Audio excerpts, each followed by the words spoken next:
Hi Lucy, thanks so much for joining us on Britain's Birth Stories podcast. I'm really excited to do it. Wonderful. So let's start off with where you're based and who's in your family. So I'm based in Leicestershire, and I have 3 children, live with my husband, 3 kids and our dog. Wow. So I have Harry, who is 10, Rory, who is 2, and Tabitha, who is about 4.5 months old. Wonderful, amazing. And what is your profession apart from juggling everything else? I know. Well, I'm actually a hairdresser. So I manage a salon. I'm obviously on maternity leave at the moment. And then I also have my sort of other passion, which is a hypnobirthing teacher and pre and postnatal and children's yoga teacher. Wow, so you've just like spanned off into loads of different areas, haven't you? Yeah, I have a little bit. Yeah, you know, when people say what is your profession, sometimes we're at the point where I think, you know, I'm not sure which one is my profession anymore. They're both just passions, I guess. Yeah. Yeah. Amazing. So, going on from there, are you ready to discuss your first pregnancy? Yeah, definitely. Amazing. So, was your first pregnancy something that you'd thought about, or was it a bit unexpected, or? It was very unexpected, to be completely honest. Harry's dad, I'm not with him anymore. I haven't been with him that long, and yeah, I got pregnant. So it wasn't unexpected, but it was, you know, it was at the same time welcome news. It was great. But I was 25 at the time, and actually, I was actually planning on doing a ski season. Right. So, you know, it completely changed things. But yeah, like I said, at the same time, it was sort of, yeah, let's do this. Let's, you know, it will be great kind of thing. But yeah, completely, I guess, actually unprepared for pregnancy and birth and everything else that sort of came with it. Right. And what were your feelings about birth and pregnancy when you found out? What were you feeling at that time? Well, actually, again, being completely honest, up until that point, I'd always sort of been, I don't know if I want kids, I don't know if I want to be pregnant. Giving birth at that point actually terrified me. And even if I saw pregnant people, like I remember at the time I worked with somebody who was about to have a baby, I sort of found the whole thing like scary. And even when I first found out that I was pregnant, straight away my first thought was, oh my goodness, I'm going to have to give birth. And I wasn't quite ready for that, I guess. So yeah, scared, I think would be the right way to put it. Yeah. And even throughout my pregnancy, you know, I didn't have any complications. My pregnancy actually was great. But I think the whole way through it, I felt quite nervous. Which is probably normal, I guess, as a first-time mum. Mm-hmm. So overwhelmed, scared, a little bit nervous. Yeah, and what about support? How supported did you feel during that time? Yeah, actually, I did feel supported. I think I obviously went to my midwife appointments and everything else, and I think looking at the time, I guess I I did feel supported. Looking back on it now, knowing what I know and everything else, I do feel very much I was just sort of went to that first appointment. Which hospital are you having your baby at? This will be what's going to happen at this, and this. You know, the whole sort of way through. Yeah. But yeah, at the time I did feel supported, and I went to like pregnancy yoga classes, which were brilliant actually. Uh-huh. The person that did my pregnancy yoga classes at that time was possibly the most support that I had. So yeah, that was brilliant. Amazing.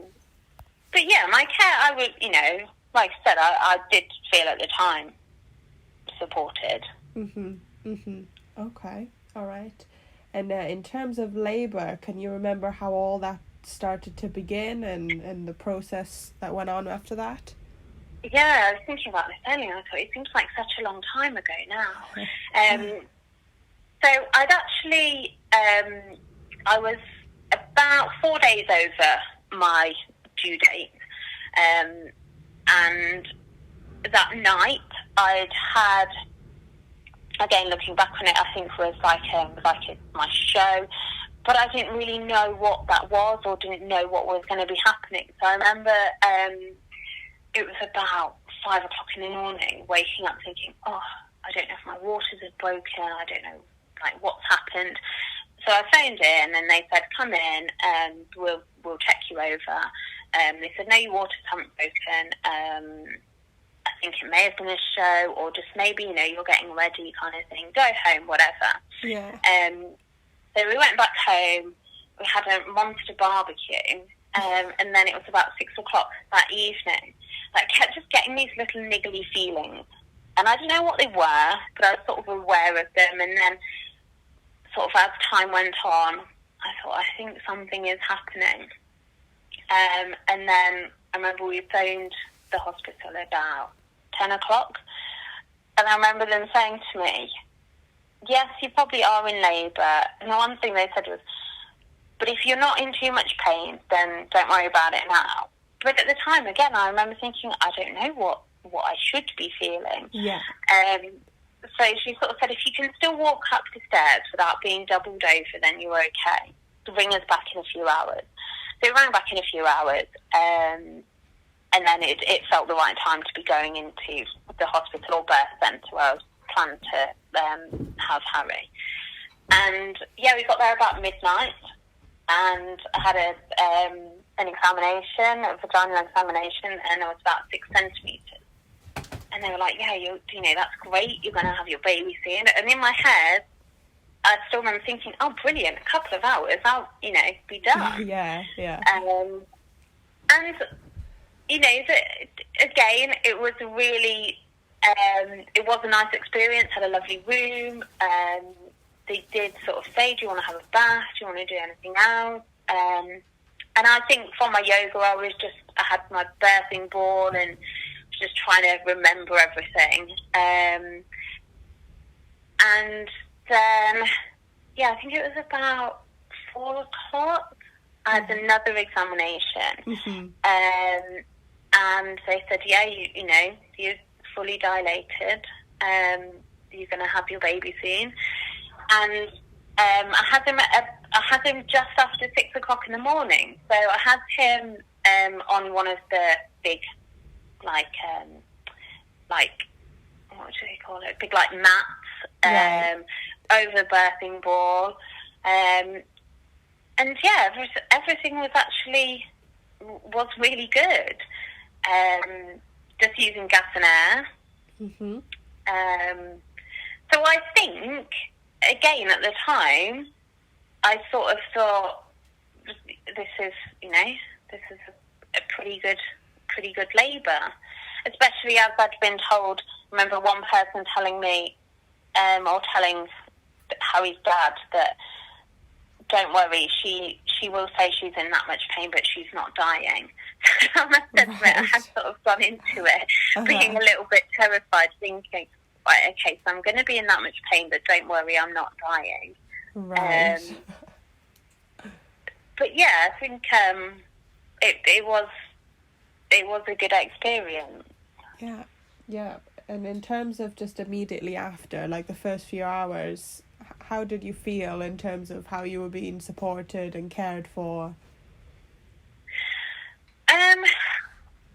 Again, at the time, I thought everything was good, everything was fine. Having 2 babies after and having things a little bit different, looking back on that first experience, it probably wouldn't have been quite how I would have wanted it now.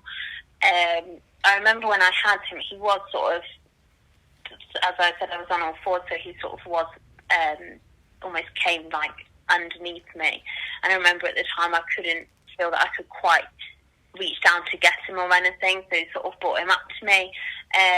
But then I do remember him sort of being taken away and having all those sort of checks done and me not really knowing what was going on. Yeah. Then he came back to me, and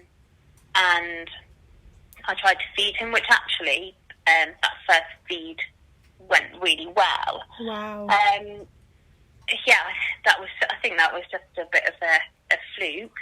And then we were just sort of left, which I think at that time as a first-time mum, I did feel a little bit scared because I didn't know what I was supposed to be doing, sort of what was going on. Yeah. Nobody sort of came to see us for quite a while. And then I guess it's just different personalities. We had a midwife that came to see us that was very matter of fact. Yeah. Very sort of, you need to dress your baby and get them sorted kind of thing. And again, at that time, I was terrified to dress him because I didn't know that I wouldn't break him. Yeah. You know, I didn't know how to sort of dress a baby. So I think in those first few hours, it was sort of quite scary. And also I needed to have some stitches. And again, it was something that I hadn't contemplated, and it had never sort of been discussed how these things sort of worked. It was sort of, so we need to stitch you up. You can have it now, or you can have it in an hour, and we can do it this way or this way. You kind of need to decide. So it was sort of like, I'll do whatever. So I suppose looking back on it, I felt like I did have all these different things coming at me, and maybe didn't know quite how to deal with them, if that makes sense. Yeah. Well, it sounds a bit overwhelming, doesn't it? Definitely, yeah. Yeah, it really was. Just had my baby, and sort of it was, now this needs to happen, this needs to happen, this needs to happen. Yeah. And I wasn't prepared for that, I guess. Right, yeah. And in terms of feeding, did that go on for longer in terms of breastfeeding, or what choices did you make? Yeah, it did. I really did want to breastfeed, and I was quite determined that I was going to breastfeed. And yeah, it was something that I really, really wanted to do. So he had that feed in hospital. Like I said, I had him about, it was 6:15 in the morning. We were actually home by about 11:30. Whoa. So we were out really quickly. They were sort of pretty much like, everything's fine. You can have the hearing test now, or you can go home and come back tomorrow and do it, whatever. So yeah, I think I also wanted to go home. But yeah, so when we just sort of got home, again, I think because he fed straight away, he latched on straight away in the hospital. They were like, brilliant, that's that one feed, you're good to go. Now when we got home, he slept. Right. And again, I didn't have the advice of waking up a baby, not knowing what to do, so I just let him sleep. So then I think he woke up about 8 o'clock in the evening. He was been asleep that whole time. Right. And then wanted to feed for sort of 4 hours, that cluster feeding. So I found that really difficult because it wasn't working. and it wasn't working. Again, the day after, and it was about day 3, I think, because or it might have been day 5 when I had another midwife come and see me. Yeah. I was literally, my boobs were like red raw. Oh. It was killing me. And actually, again, she was very matter of fact, but I do remember to this day, that's what got me through it. She was sort of, she did say, give me a boob, give me a baby's head, let me put the 2 together, and this is how it should be done. And she kind of did, literally do that. Yeah. But as soon as she'd done that and she'd shown me what it should feel like and what it should be like, I was like, oh wow, okay, this is how it should be. Yeah. And once then I'd got through, the fact that my boobs were red raw and healed, she said, you've just got to grit your teeth for those 30 seconds, it will be fine. And our feeding journey was then okay. Okay. I think the biggest thing for me was feeding in public. Right. Then I don't know if it's because I was younger or a first baby. I found it really, really stressful, feeding him in public. So from probably about 3 months, if I was going out, I would give him a bottle of like formula milk. So we sort of, if we were at home, I always breastfed him, but if we were going out to somewhere that I knew I wouldn't feel comfortable feeding, I would give him formula milk. Right. And to be fair, he took both absolutely fine, so it wasn't a big issue. And yeah, I fed him until about 6 months, and then we did just go straight or swap over to formula feeding. Wonderful. And what about you postnatally? How were you coping? How were you feeling? Actually, do you know what? I felt really good. I think I'd possibly prepared myself for the worst almost because of what I'd been told. Again, I sort of remember people telling me, you'll pick up your dignity when you walk out with your car seat. So I think, and your baby. So I think I went into it thinking, I'm going to feel completely rubbish. And other people saying, oh, birth's actually the easy part. Wait till you've got your baby at home. Wait for this. Well, I think I'd prepared for the worst, and actually, it probably wasn't as bad as I thought it was going to be, or as I'd been told. Yeah. I think in some ways I felt emotionally fine. I think, if anything, I wasn't prepared physically for how I was going to feel. Again, I think it's an area that isn't talked about or isn't you're not made aware of. I didn't know if what I was feeling was normal physically. Yeah. Like with having the stitches and everything else. So I think that was something that I questioned a lot. And obviously the breastfeeding was really hard in those first few weeks. And I think if I hadn't have been as sort of determined as I was, I think that could have been, or that would have been a lot harder. Yeah. Wow. No, you're completely right. The postnatal period is sort of looked over because the whole focus goes on to the baby, doesn't it? Yeah, and that's it. And again, we hadn't done any antenatal classes other than at the time what was offered with the NHS, which was sort of 4 1-hour weekly classes.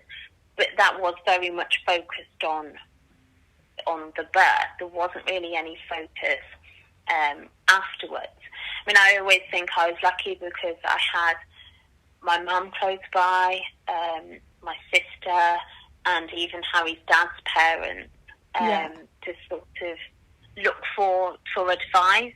And I think if I hadn't have had, probably my mum especially, who had or has 5 children, it could have been or would have been very different.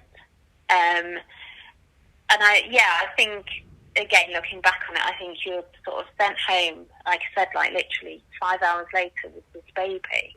And I think you don't always, you don't know, you don't necessarily know what you're doing with them. You don't know what's normal. You don't know how you're meant to feel. Yeah. I think, like you said earlier, it can be overwhelming. Well, exactly. And obviously, once you'd gone through that, when did you, if you did, decide to then have another child? Was that a decision, or was that also a surprise? It was actually a decision. So for me and Harry's dad, we went our separate ways when Harry was about 1 year old. And then I met my husband about a year later. Having Rory, the nearly 8 years later, was a conscious decision. We had decided, that we definitely wanted to have another baby. Wonderful. And how was the pregnancy in comparison? Was it quite similar, or?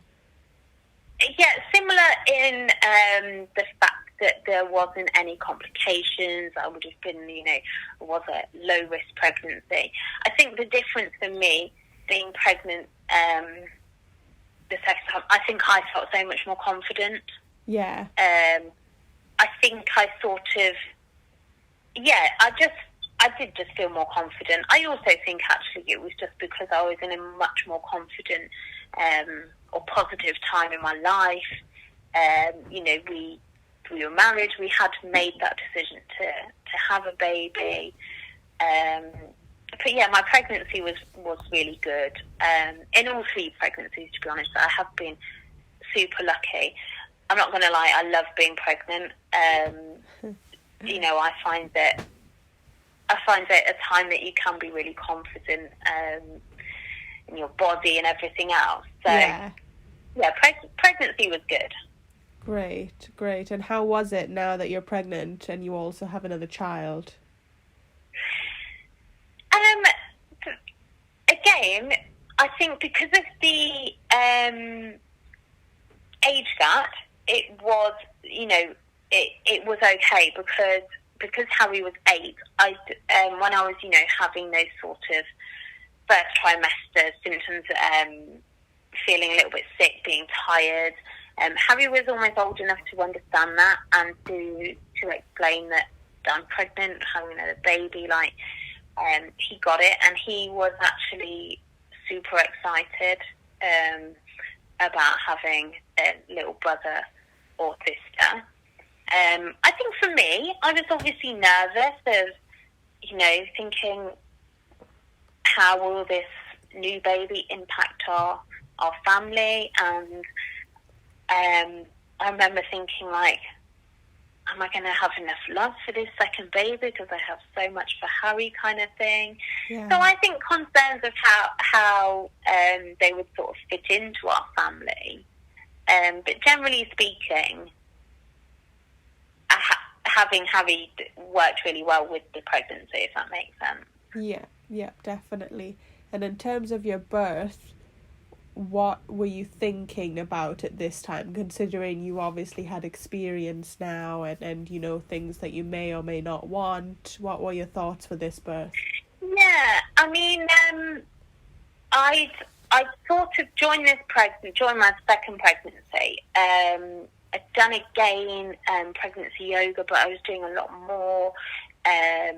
I'd heard, the word hypnobirthing being thrown around, and thought, I'd want to find out some more about that. Yeah. So I was far more knowledgeable. I did a hypnobirthing course, quite a short one, in comparison to maybe what I did this time for my third pregnancy and birth. Yeah. So yeah, I think I knew much more about what I wanted. Or I knew definitely what I didn't want. Yeah. Sometimes I think that's easier. So yeah, I had a clear idea of, in my head, how I wanted my birth to be, where I wanted it to be, who I wanted there, and also that time after the birth. I think, if anything, that was more what I knew or how I wanted it to be. Yeah. I did want a home birth for that birth, but my husband wasn't 100%. And to be fair, because I'd had quite a positive experience in the birth centre at the hospital near to us, I wasn't fussed enough to say, no, I want a home birth kind of thing. Yeah. So yeah, I knew I wanted to, or I knew I would like to have had a water birth, and I knew I wanted like minimal pain relief or comfort measures, and I knew I wanted it to be as much as possible, just the two of us in that environment, and the two of us for as much as possible after that environment. So yeah, definitely had a clearer idea of what I wanted. No, that's great. That's great. And in terms of labour, how did that all start? Okay, well, this was quite a longer on-off process. So again, it was actually on my estimated due date that I started again having contractions. Wow. Yeah, so they were quite early in the morning, and again I was sort of just thinking, no, they're here, I'll just carry on sort of doing what I'm doing. We just kind of carried on our day, and then in the evening they got a little bit more intense, but then they died off. So I very much for that whole day was in that on-off camp of contractions, and I think some of it was probably the busyness in the house. But anyway, we went to bed that night, woke up the next morning, and I think I was very conscious of thinking, okay, so we need to, Harry needs to go where he's going to go, to my mum's and stuff.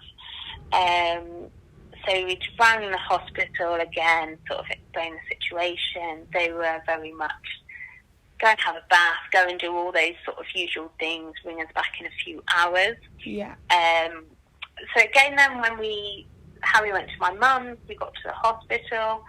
Again, I did have an examination, and I think I thought I'd be further along than I was, based on the time before. But yeah, it was about 4 centimetres. So they sort of said, just kind of do whatever you need to do. So actually, we sort of took ourselves off and went for a walk, and came back a few hours later, and then we stayed there. I did have another examination, and then I was about 8 centimetres at that point. Wow. And yeah, it's just using my yoga, and I got in the pool. My labour was very different. It was a lot slower in some ways, but I think far more chilled out. Right. If that makes sense. Yeah. We were just sort of doing our own thing. I've got lots of photos from in our room at the birth centre, and there was lots of laughing. There was lots of just like niceness between us. Wonderful. And then there was a couple of moments where there could have been possible interventions, because it would, like I said, it was quite, what would have been said was not progressing as well, or was quite slow. Right. But we just rode those through. Again, I think because I had a different level of knowledge. And yeah, then Rory was born. He was born just after 8 o'clock that evening in the birth pool, which was amazing. Wow! So you got a water birth that you wanted, yeah? Yeah, I did. Yeah, it was lovely. Wonderful. It was amazing. And how was the first few moments with him and with everything else going on? How was it?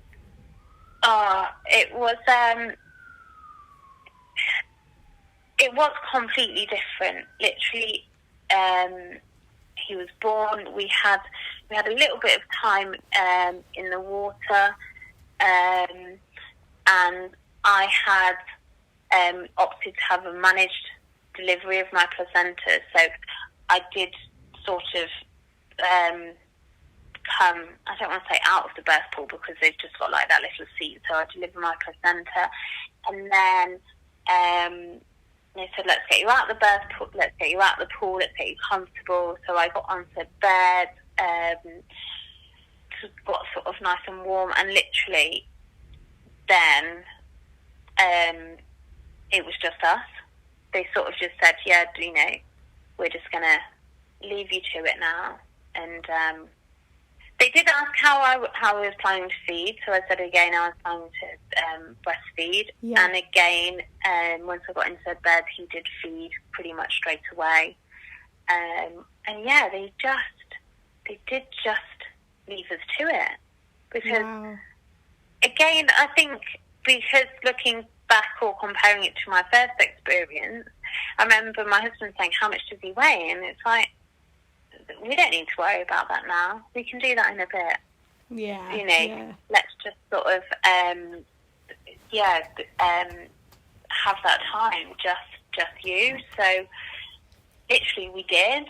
And then I had they did like a physical check and just making sure everything was okay.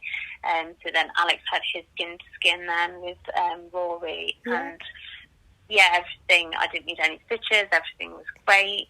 So yeah, they just did say, just like be a family and just enjoy that time together. Amazing. And if you look back on it now, how do you feel about the care that you got from the birth centre and the people there?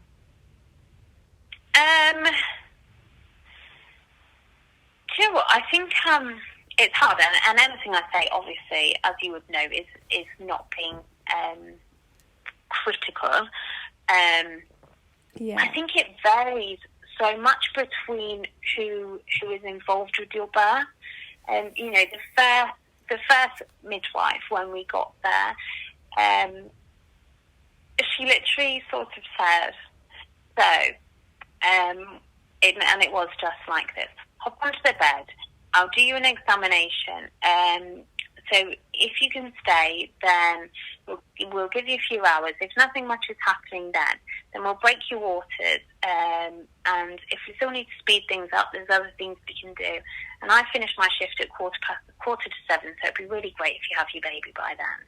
And I was just a bit like, okay, but no, that's not going to happen. But again, hadn't have sort of had the sort of bit of knowledge that I had, I would have probably just been like, okay. So she was, I suppose, a little bit scary. The next sort of then, we didn't actually see her again. The next person that I suppose looked after us, and then we had a student midwife actually.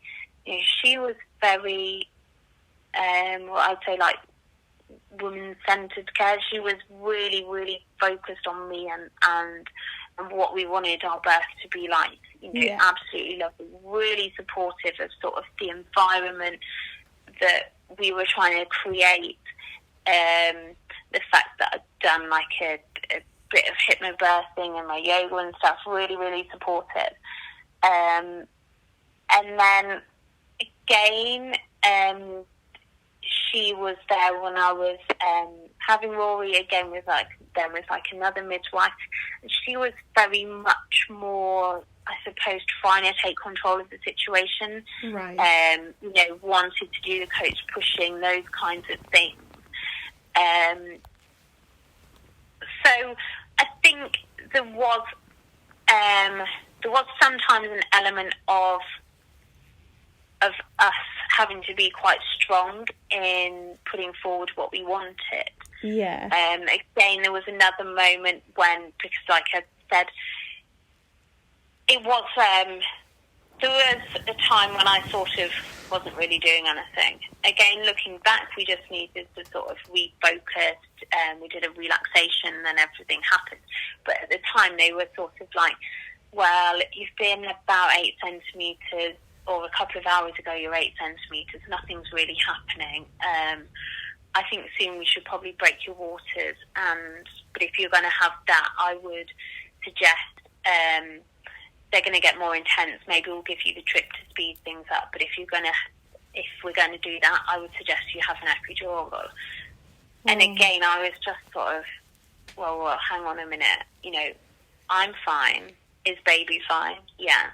So I sort of said, okay, so we'll just wait. And literally, he was born 45 minutes later.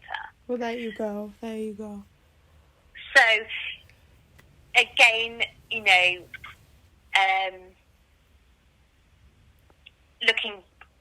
not looking back in it, that's the wrong way.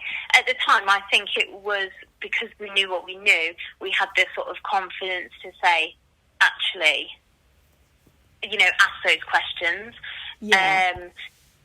So I think looking back on it, some parts of my care, would I say I was 100% supported? Maybe not. But, it's difficult, isn't it? Because like I said, I never want to seem like I'm being critical.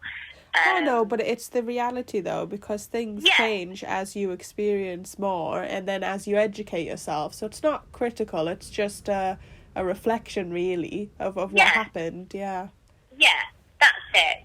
Had I not known anything at the time, I probably would have just gone along with it. But then looking back on it now, even one baby further on and one pregnancy further on and everything else that I know, I think, actually, I don't think I was 100% supported. There was definitely an element of, well, it would be good if you had your baby by this point and you've been in here this long, so let's get going with things kind of thing. Yeah, basically you're on the clock. Yeah, definitely. That's unfortunate, but it just seems to be the norm now, isn't it? You just hear people popping in and then being shoved straight back out. Yeah, definitely. I mean, after I'd had him, actually, I think that was, we were really sort of left to just be, and that time was really precious. Wonderful. Probably to the point that at one point we sort of, I think we were dying to go home, but again, there just wasn't actually the staff because they had other things to do to sort of, discharge us and go home. Yeah. Yeah. In terms of when you eventually got home and you all back as a family, all four of you, how was that change, having 2 kids now in the house? It was different, but it was amazing. Again, I think because Harry was 8, so he was quite a bit older, he was just super about it. He was so helpful, and he just adored Rory, and it just did work really well. I think for me, I was always conscious of that I'd gone from 1 child to 2, and how did I sort of do Rory's bedtime and Harry's bedtime, and again, because I was breastfeeding, I think you feel like you spend pretty much all your time breastfeeding. Yeah. Newborn baby. So I felt like my time was being taken away from Harry. But no, it was just amazing. Great. Yeah. And in terms of breastfeeding, had your feelings towards it changed slightly compared to your first pregnancy? They haven't actually. I still really wanted to breastfeed. I think the second time, I think again I'd gone into it thinking I know it's potentially going to be tough. I know it's a journey. I know it's something I've got to learn and they've got to learn. So I think mentally I was sort of far more prepared. Yeah. For how that journey could be. But to be honest, Rory, he fed really well, and I didn't have any issues or any sort of problems feeding him. He fed well. Yeah. I think maybe this time actually, although I'd really wanted to breastfeed, I maybe hadn't put the same pressure on myself. Uh-huh. I sort of just thought I want to do it, we'll see how it goes, kind of thing. Wonderful. And in terms of breastfeeding outside, had you gained a bit more confidence, or was that still something that you were a bit worried about? No, I wasn't actually. I wasn't at all. I do think, being completely honest, it was an age thing. I think I was far more confident, or maybe not an age thing, but a different stage of life. I was far more confident in myself. I was very much of the sort of mentality and attitude that, my baby needs feeding and I'm going to feed him where he needs feeding. Yeah. I didn't have any issues with feeding him. I mean, when I took him, going off topic slightly, I took him to Dubai when he was 10 weeks old. Right. And I sort of thought, how would I feel feeding in, a different culture and everything. But no, it was absolutely fine. And yeah, I did. I fed him anywhere and everywhere. Wow, that's great. It's amazing, isn't it, when you hear someone's first story and if they go on to have a second, the birth or maybe the labour and things may not be too different, but the perspective and the opinion and the mindset can be, can't they? Yeah, definitely. 100%, yeah. And that's it. I think, you are so much more confident in everything. Yeah, definitely. So you've had 2 now. Was your third pregnancy also something that you'd considered together as a couple, or was it unexpected? It was unexpected. As soon as we'd had Rory, the second, it was during my pregnancy with Rory, and especially after the birth, that I did literally become birth obsessed. Right. And pregnancy obsessed. I couldn't read enough. I couldn't find out enough. Literally, it was something that I couldn't just sort of leave alone. Yeah. And it was sort of, we kept going, we'll have another, I don't know, that sort of time. Yeah. And then Tabitha, or so she is now, happened, and it was such a surprise. I mean, I know people say, how could it really be a surprise? But she pretty much was the Immaculate Conception, which I say to everybody. Right. And, you know, I look, now I sort of, we always have this joke, I'm like, she was just our gift. You know, she was unexpected. I didn't find out that I was pregnant with her until a little bit later on, because it was just so not on the cards. Yeah. I'd you know, felt ill, whatever, and I said to my husband, I said, if I didn't know any better, I'd say I was pregnant. Anyway, I did a test, it was negative, and then it was still a few weeks later, I said, I've got to be pregnant. I've never felt like this unless I've been pregnant. Anyway, so I was. So yes, that's a long answer, but the short answer, no, she wasn't planned.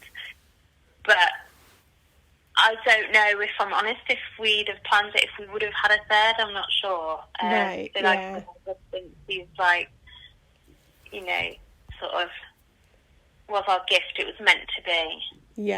Yeah, that's beautiful. And Yeah. in terms of birth this time, did you have something else in mind, or were you going for a similar experience to your second? What were you thinking? 100%. As soon as I was pregnant, actually, as soon as Rory had been born, even Alex, who's my husband, said, if we ever have a third, he said, you're having them at home, kind of thing. He's like 100% home birth all the way. So literally, as soon as I went for my first midwife appointment, she sort of said, what hospital do you want? And then she said, she did say, would you consider a home birth? And I was like, no, I want a home birth, definitely. Yeah. So from word go, we planned on a home birth. Again, I had wanted the option of having a water birth. But yeah, definitely was going to be at home. And just, I suppose, what I'd wanted for the second, just the two of us, just as relaxed and as chilled out as possible, really. Yeah. Amazing. And how did you plan for that, considering you had two other children at home now? How was that all going to fit in? Well, I sort of, my mum was going to be sort of an on-call option. I mean, in my head, you know, I'd pretty much thought, I'm going to, in my head, this is how I'd planned it. I'm going to put the children to bed.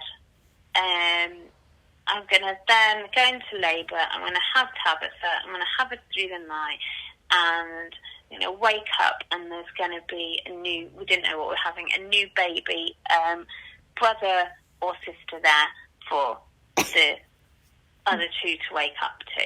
And that's pretty much how I had seen it happening. Yeah. Obviously, we just have other things in place, like I said, my mum coming over and taking the other two out or whatever, or Alex taking them over to my mum's, and she doesn't live too far away. But generally speaking, I sort of planned with them being here, and as much as possible, almost being a part of it. Amazing. Yeah. Great. For Harry, that was a bit horrifying. He wasn't very keen on the idea. And Rory he wasn't quite two, so he didn't really understand that much. But yeah, I just wanted it to be as close to our sort of normal home life as such. Great. So if we go into that story, how did it all begin and how did it unravel for you? With the labour? Yeah. So again, it was my estimated due date that I did start having contractions. I'd felt that was on the Thursday, so from probably a few days before, at about the Monday, I was feeling different. I'd developed like some pelvic girdle pain. So in my head, I was thinking, I think it's going to potentially be in the next few days. Anyway, so I was teaching pregnancy yoga, and I was planning on teaching a class that evening. But literally, I'd pretty much sat down to teach it, and I started having, again, like contractions. I was sort of aware of them, but still did my yoga. Yeah. And then after that, my husband was at the gym. I sort of said to him, I think this is, it's definitely it, but there's no need to do that much now. Let's have some dinner, stick up the fairy lights. We put the final few finishing touches to this sort of beautiful area that I'd set up at home, with affirmations, fairy lights, candles, everything sort of going on. Wow. And then it's about 9:30 then when I phoned the home birth team, and sort of said, I'm pretty sure I'm in early labour, but so just to let you know what's going on, because they'd obviously always said do that just so they can plan, their sort of what's going on kind of thing. Yeah. So again, I sort of got the advice, have something to eat, go and have a bath, probably go to sleep. You'll either go to sleep or you'll wake up again, and give us a call back. So because we'd already had something to eat, and I actually didn't fancy a bath, but I did say to Alex, I'll probably try and just go and get into bed for a bit and just stick on a relaxation and light my favourite candle, and get a hot water bottle. And he gave me a massage, because we'd done that every night for sort of the week before, the massage and stuff. Oh. It was lovely. And then it was about just before midnight, and they were getting a little bit more intense, and I knew I wasn't going to be going to sleep, basically. So I said to Alex, I'm not comfortable here, let's go back downstairs. And I said, I think we should ring the midwife back in again, just sort of say maybe it's time to bring the birth pool out, kind of thing. Because they said they'd bring the birth pool out and then again come back a couple of hours later. Right. And so we rang them back, and I was sort of every, 3 or 4 minutes-ish at this time, but still absolutely fine. So they said, we'll come out, we'll do because obviously there was all of the lockdown restrictions in place at the time that I was pregnant. Oh, yes, yeah. So, because I was at the beginning of June, so they said, we'll come out and we'll just do a couple of questions at the door. We won't come into the house. And then we'll take it from there. Anyway, they got here about 10 to 1. And they did a couple of questions with Alex. I was in the lounge. And they sort of said, we'll just come in and have do you want us to come in and have a quick chat? So they came in and had a quick chat. At this point, my contractions and surgeries were just pretty much rolling into, the next one. Yeah. But all still good. So they had a chat. The 2 midwives came out, had a chat with them. She did my blood pressure, and then she said, I'd like to just have a feel of baby, and check their heart rate, whatever. And literally I said, okay, well, I just really want to go to the toilet before you do that. I went to the toilet, my waters broke. So we hadn't got the birth pool up. The birth pool was semi-inflated, Right. And that's about as far as it got. And at that point, I do remember this sort of chaos, but it felt so calm, sort of coming around me. Oh, So I remember saying to the midwife, I said, I think this baby's coming now. And she went, yeah, I think you're probably right. And there was no sort of mats down anywhere, you know, any sheeting, anything. It was literally just our house as it was.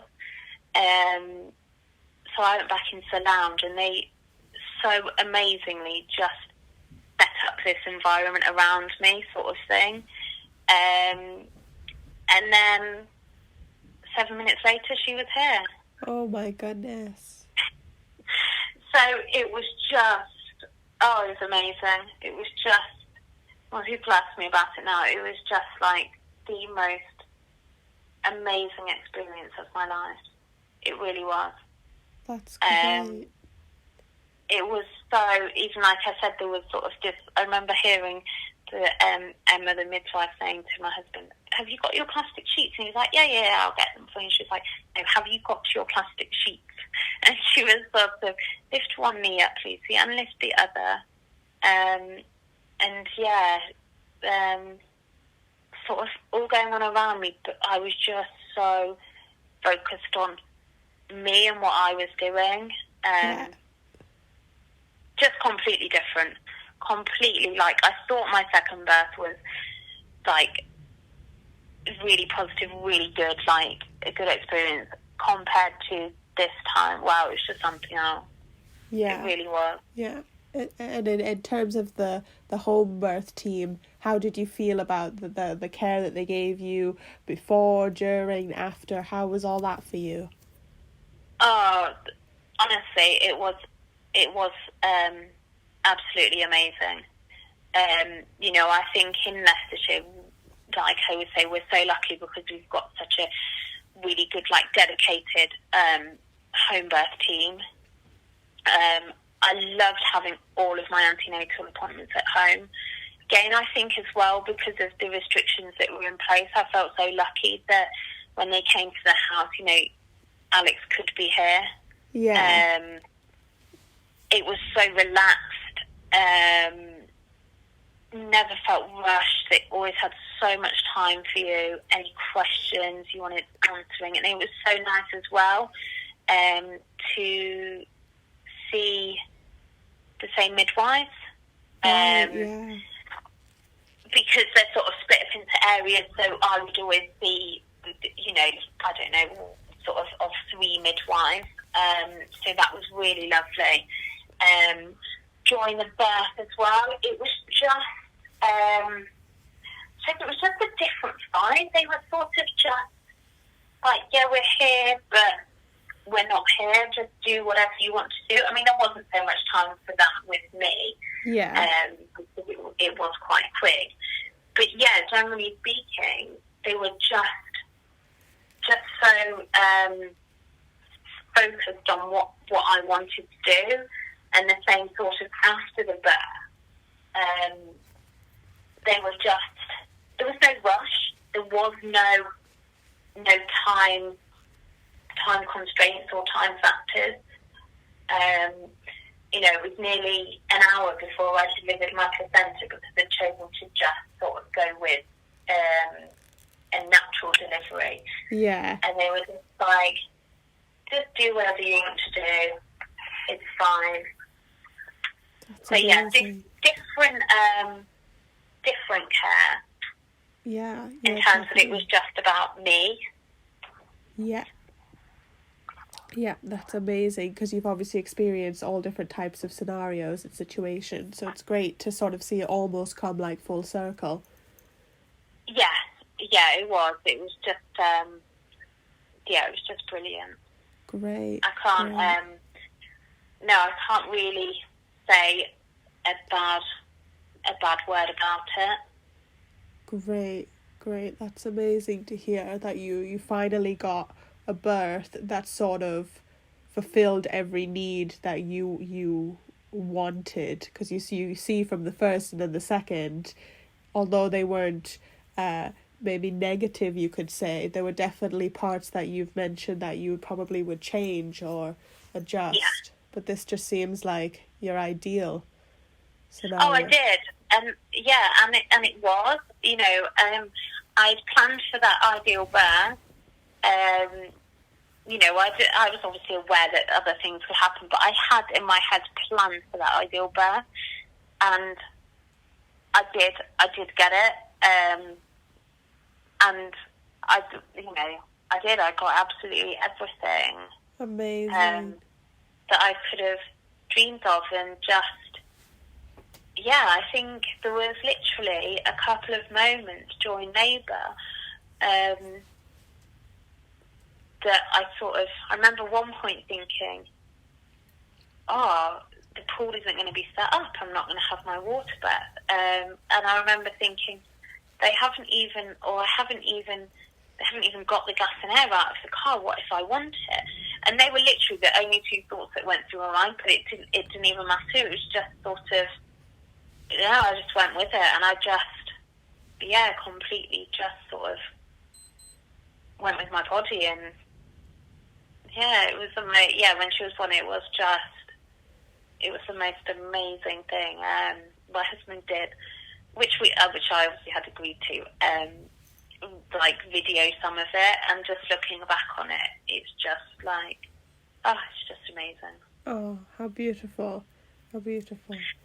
And postnatally, obviously, because of what's going on in the world right now, that must have been quite different for you, considering there was different rules and regulations going on. How was that with you postnatally, with having all the kids in the house and having the restrictions going on?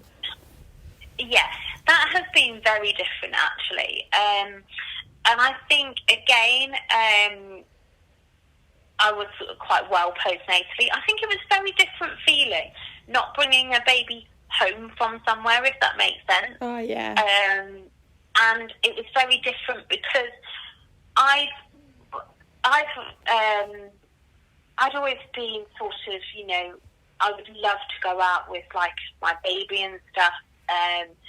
Within a few days of Rory being born, we went out for lunch just as a family, but it was really nice. Yeah.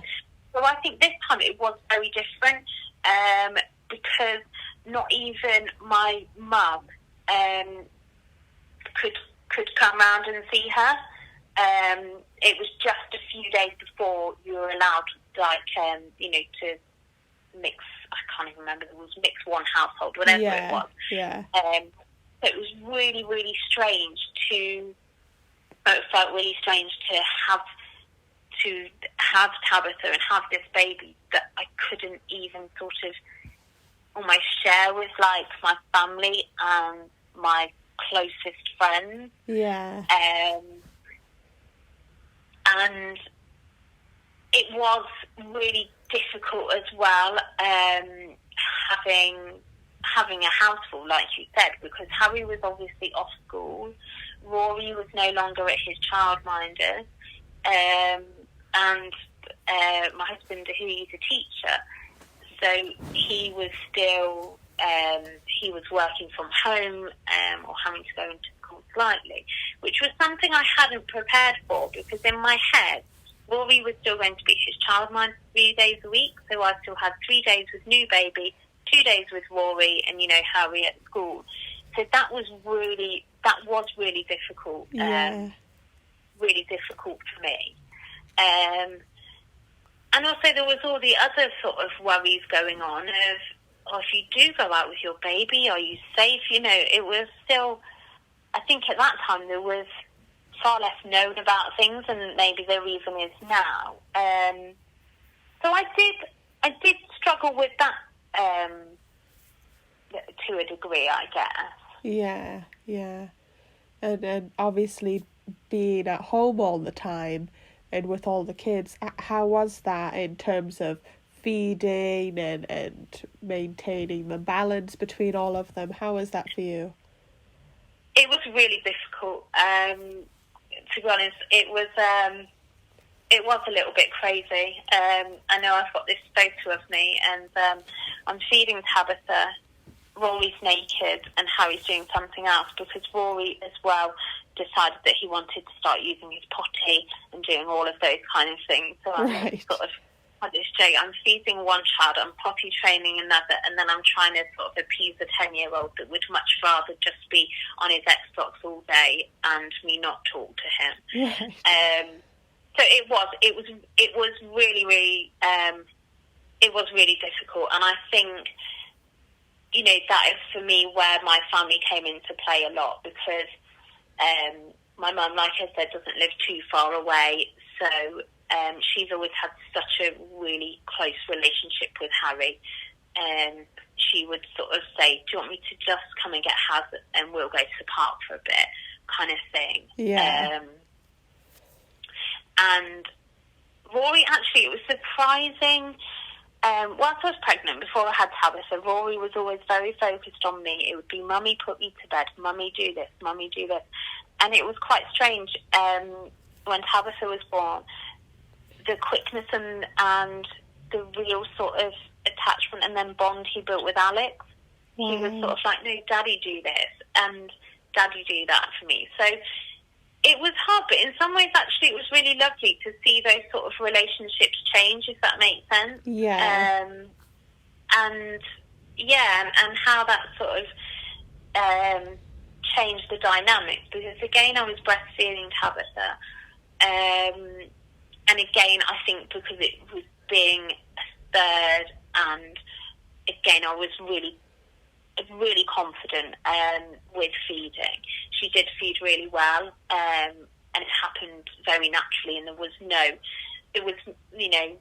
issues at all. Again, I sort of could almost, I guess, deal with the two of them. I could feed her whilst I was still doing something with Rory. Yeah.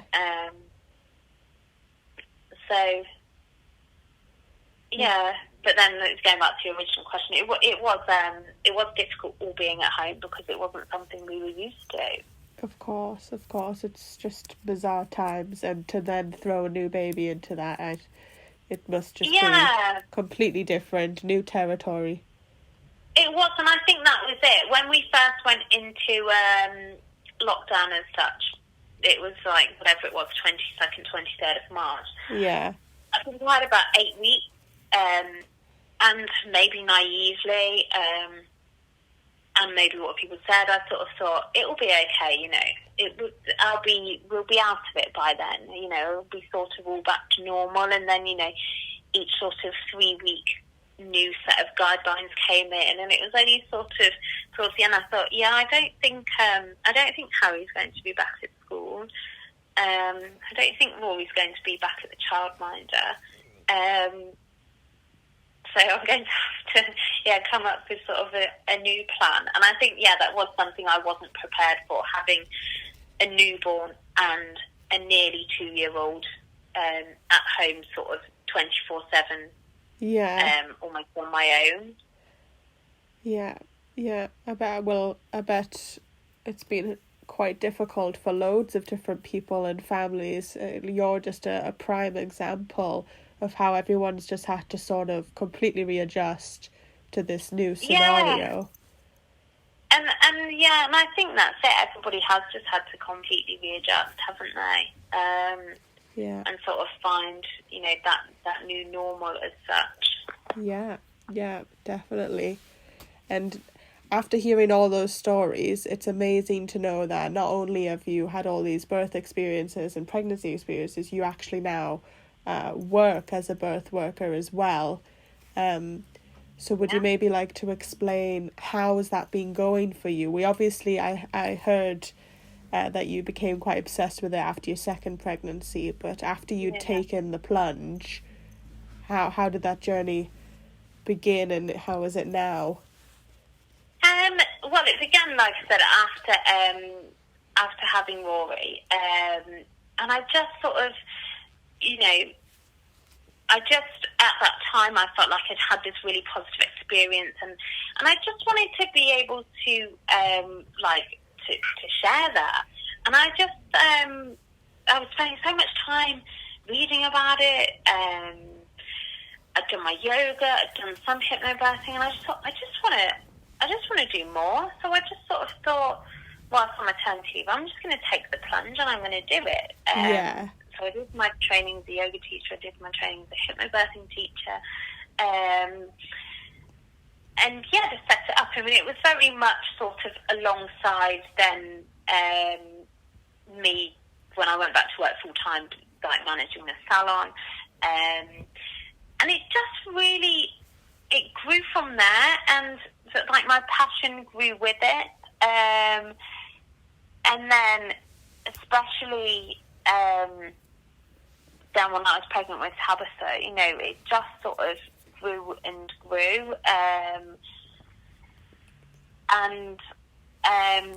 Yeah, it's just sort of gone. It did just go from like an idea to the reality, and you know, I love it. Amazing. In terms of your area and where you live, is hypnobirthing and doulas, are they quite openly accepted? There is hypnobirthing wise. There is quite a few teachers, and I think they are quite openly accepted. Doulas, possibly not so much. As in, there's not so many doulas around where I am. I think it's still something that is growing here, and there is still room for it to grow more.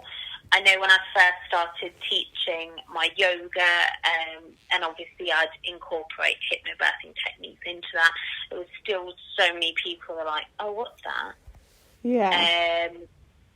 But I think even more so now than 2 years ago when I did my training, it's just sort of growing all the time, really. Amazing. So do you think the overall perception of non-medically trained birth workers is now sort of evolving slowly, specifically where you are, or?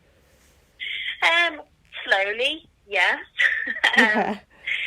I think that would be the key word, slowly. I think it's difficult. I still think that we're not probably, or maybe given, the credit we deserve. You know, I think. Yeah. I remember actually with Tabitha, I signed on to an antenatal course. It was a free online Zoom thing, and the person that was doing it was medically trained. And they said, you've probably heard about hypnobirthing. Well, hypnobirthing, they'll charge you £300, and basically I'm going to teach you everything they'll teach you within the next 10 minutes.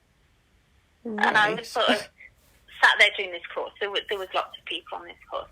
And I thought, that's so, so that isn't what we're about and what hypnobirthing is about. Yeah. So I think there still isn't quite the recognition, but I do think slowly it's getting there. Yeah, definitely. Well, considering you have so many branches, you do the hypnobirthing, you do the yoga as well. I feel like you're ideal in terms of trying to get that message out there, because as you said, you're bringing the two together in some type of way, and that's great for exposure and bringing people into new experiences and situations. Yeah, it is definitely. I find that they do work really well together. I've always had a love for yoga, and it's something that I've always done during pregnancy, but also when I'm not pregnant. And for me, I just love it. So it sort of, I suppose, initially it started with maybe wanting to teach pregnancy yoga, and then when I've done the bits of hypnobirthing during my second pregnancy, I wanted to teach that as well. And, at first, definitely, most of my clients came from people that were coming to my pregnancy yoga classes. Yeah. Because naturally, I would just talk about hypnobirthing, or we'd start with some breath meditation, or we'd do some breathing techniques, or we'd do like a relaxation, and it was sort of a hypnobirthing relaxation. So yeah, most of my clients initially came from sort of my pregnancy yoga classes. Wow. Well, it'll be really interesting to see, after everything that's been going on in the current months, how the audience and the interest change due to the fact that people have a lot more time now to research and understand and know more. Yeah. And I think as well, because we've all had to adapt to, being online and stuff. Yeah. I've found, that I have had clients literally from sort of all over the country.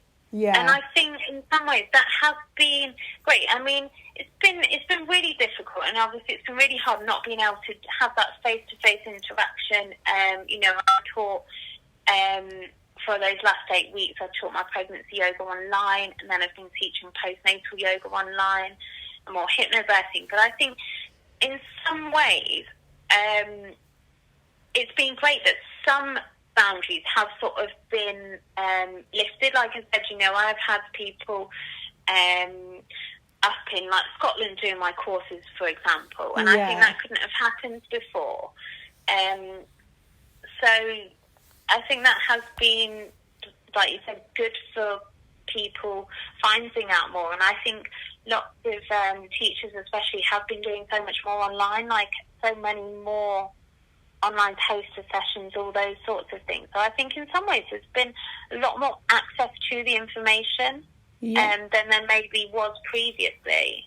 Yeah, definitely. I know, and it's really positive to hear that, although it's been a really difficult time, that you've still been able to flourish in a different way. So that's really positive.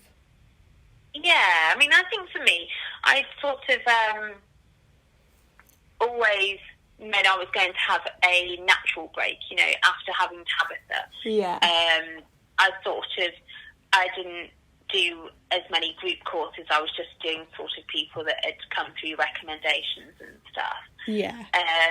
But again, equally, then other people that inquired, it's been really nice to be able to say, actually, this person, do that. And I think, again, with everything that's been going on, although it's been really difficult, I think people have really come together in sort of communities. And I found from a teaching point of view, I've had so many offers of support and, really sort of building those networks and things, maybe even more so than before. Amazing. Well, that's wonderful to hear.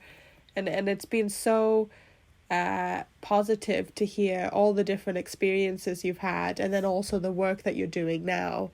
It's been a wonderful time hearing you.